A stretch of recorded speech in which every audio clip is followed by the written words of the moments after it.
Hello everyone, তোমরা সবাই কেমন আছো? আশা করি খুব ভালো আছো। এটা আমার প্রেগনেন্সির সময় ভিডিও।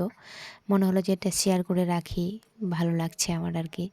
এই ভিডিওটা মানে আমি ৬ থেকে ৭ মাসের যখন প্রেগনেন্ট ছিলাম তখন করে রেখেছিলাম।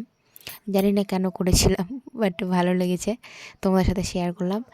আমি যখন প্রেগনেন্ট ছিলাম একটা কথা শেয়ার করি, প্রচণ্ড আমি দুর্বল হয়ে পড়েছিলাম, অসুস্থ হয়ে পড়েছিলাম। যখন আমি জানতে পারি যে আমি প্রেগনেন্ট তখন এত পরিমাণে শরীর খারাপ, মানে বিছানা ধরে নিয়েছিলাম। আর কারোর সাথে কথা বলতে ভালো লাগতো না। মানে আমার সত্যি কথা বলতে এই বাচ্চাটা, আমার বাচ্চার জন্ম দিতে গিয়ে এত কষ্ট হয়েছে, ভগবান না করুক আমার শত্রুরও এত কষ্ট হোক।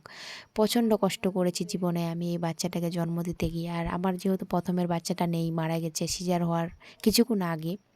তো এই বাচ্চাটা নিয়ে মানে আর এর বেলাতে এত কষ্ট হয়েছে। আমি ১ মাস ধরে হসপিটালে ভর্তি ছিলাম লাস্টের দিকে গিয়ে, মানে এত রকমের প্রবলেম ধরা পড়েছিল।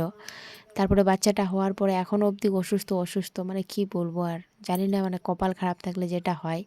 এখন মোটামুটি ভালো আছি। চলো, থ্যাংক ইউ, বাই বাই।